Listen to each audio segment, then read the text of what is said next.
Sanjay vegetable and किचनमध्ये आपलं स्वागत आहे। चला आज करते मी मिसळ पाव ते कसा करते मी तुम्हाला दाखवते।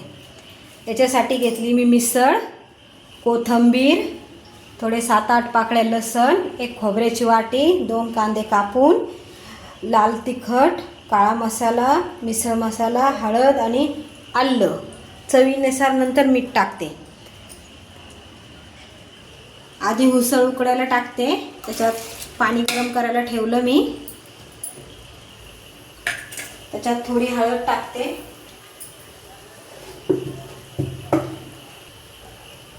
हळद टाकली,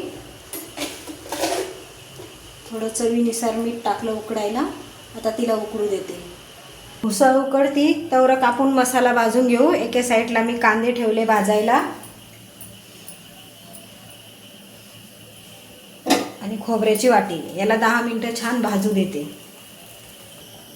हे झालं आपलं कांदा आणि खोबरं भाजून। आता घेते आणि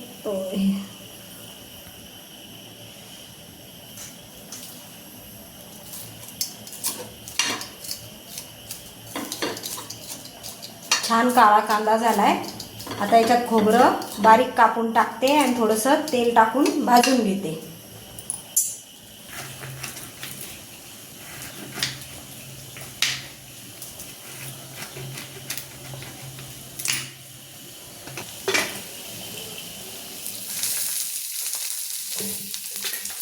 तेल टाकलं, खोबरं टाकलं, आता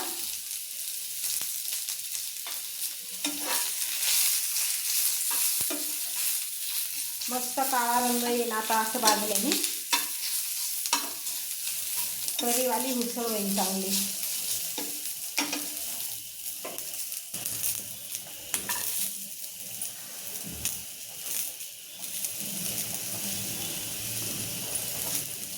कोथिंबीर, लसूण, आलं ते बी थोडं भाजून घेते।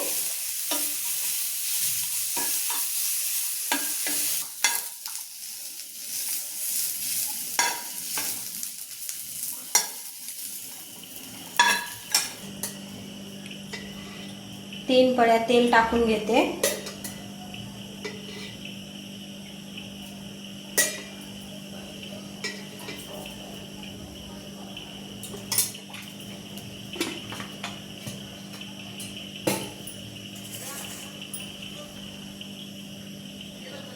आता टाकते मसाला वाटलेला।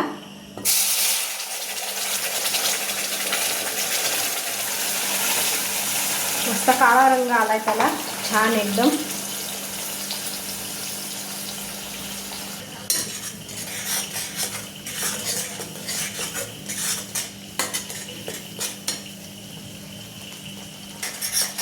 आता याच्यात लाल तिखट, काळा मसाला, मिसळ मसाला आणि हळद टाकून घेते।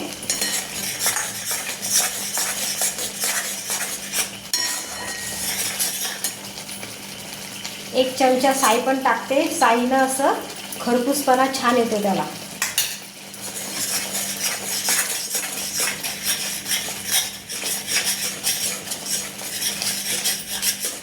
छान मसाल्याला तेल सुटलंय। आता उसळ टाकून देते।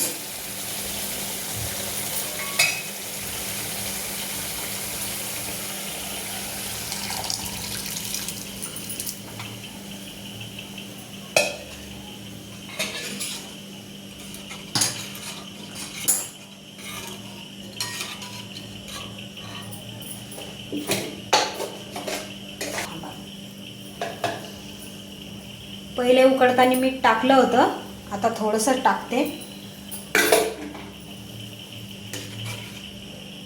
आता याला छान 5 मिनिटं उकळू देते। ही झाली आपली मिसळ तयार, छान रंग आलाय। आता घेते ताटात दाखवते। हे झालं आपलं मिसळ पाव तयार। आवडलं तर लाईक करा, सबस्क्राईब करा, कमेंटमध्ये नक्की सांगा।